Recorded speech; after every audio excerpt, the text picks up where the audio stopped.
Kembali lagi dengan saya, Ade Arizwan. Ini adalah materi eh, mata kuliah mekanika pertemuan 12. Kita akan membahas mengenai gesekan. Mari kita lihat, apakah gesekan itu sesuatu yang dibutuhkan atau tidak? Apakah menguntungkan atau merugikan? Pada gambar pertama, kita lihat ada balap motor ya. Ada balap motor MotoGP. Ya, pasti semuanya sudah familiar ya dengan MotoGP. Ini kondisinya sedang hujan. Kalau kondisinya hujan, kalau kita naik motor tentu licin ya, jalanan licin, kemudian tentu kita mengendaranya akan lebih sulit. Nah, di sini kita lihat gesekan yang terjadi kan sangat minim kan, jadi licin, malah itu menyulitkan kita, ya kan? Sementara kalau yang di bawah, gambaran di bawah itu kita lihat ada 3 orang anak ingin memindahkan lemari. Nah, ini akan sulit kalau permukaan lantainya kasar atau terjadi gesekan antara lemari dengan lantai.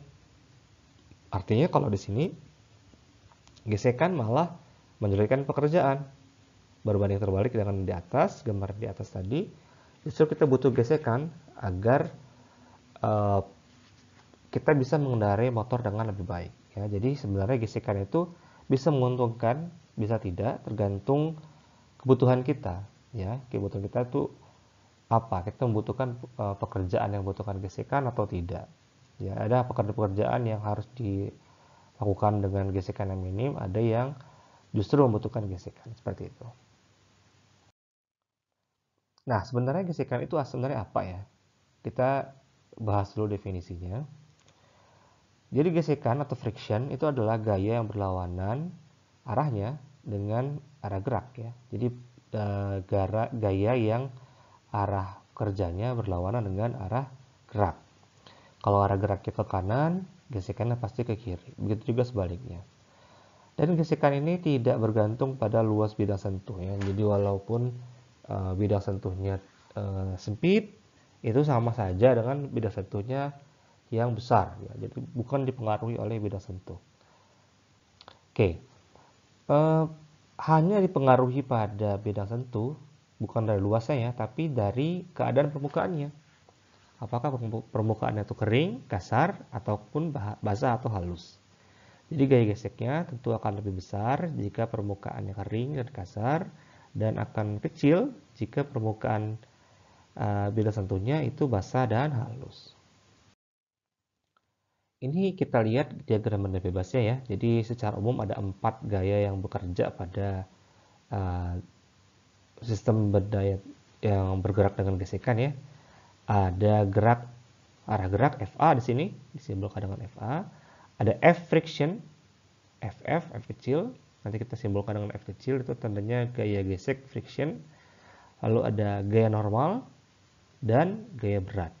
Ya, perhatikan kita selalu akan membutuhkan gaya normal karena gaya normal itu dibutuhkan untuk perhitungan gaya gesek ya, friction.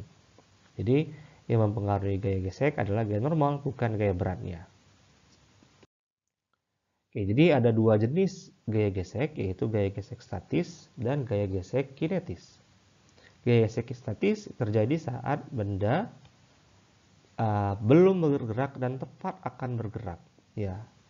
Sementara kalau gaya kinetis itu setelah bendanya bergerak, sudah berakselerasi istilahnya. Ya. Jadi yang terkait dengan statika atau keseimbangan adalah ya gaya gesek gaya gesek statis, maaf. Ya. Rumusnya ya, kalau gaya gesek statis, Fs adalah mu s dikali n, sementara gaya gesek kinetis Fk adalah mu k dikali n. Nah, kalau n tadi kan adalah gaya normal ya. Nah, mu ini adalah koefisien gesek ya, koefisien gaya gesek. Ya, mu s berarti gaya gesek statis atau koefisien gaya gesek statis, sementara mu k adalah koefisien gaya gesek kinetis.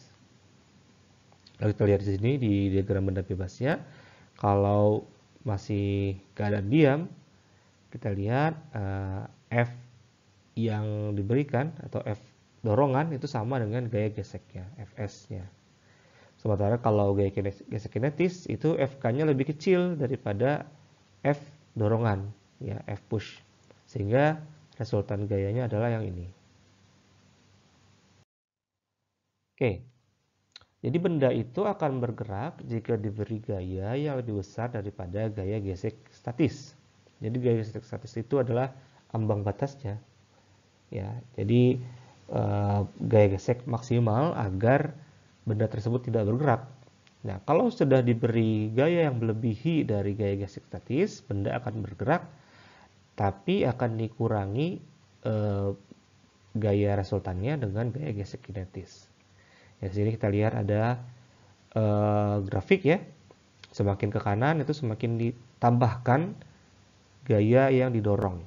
Ini adalah gaya dorongan di sini contohnya. Ada benda 100 Newton diberikan gaya F. Ini adalah gaya geseknya F kecil ya, friction. Pada satu titik di sini, ini adalah batasnya. Tepat akan bergerak, setelah lewat akan turun ya. Gaya geseknya akan turun dan akan bergerak dengan gaya gesek kinetis. Contoh lain, ini ada gambar, ada A, B, C, D. Keadaan A itu ketika bendanya diam tidak diberikan gaya ya, hanya ada gaya normal dan gaya beratnya saja. Kemudian kita tambahkan gaya dari luar, applied force di sini, dan selalu akan sama ya applied force-nya dengan gaya geseknya. Gaya gesek statisnya ya. Jadi gaya yang kita berikan akan selalu sama dengan gaya gesek statis. Sehingga pada suatu saat akan mencapai nilai maksimal ya. F maksimal. Nah, pada saat diberikan F maksimal ini itu letaknya di sini. Ya, di ambang batas ini. Kemudian kalau melebihi dari F maksimal akan bergerak ke sini. Benda ini akan bergerak dengan gaya gesek kinetis. Baik, ini adalah beberapa contoh ya. Contoh dari koefisien gaya gesek statis maupun kinetis. Nah, ini agak relax sedikit ya. F K di sini.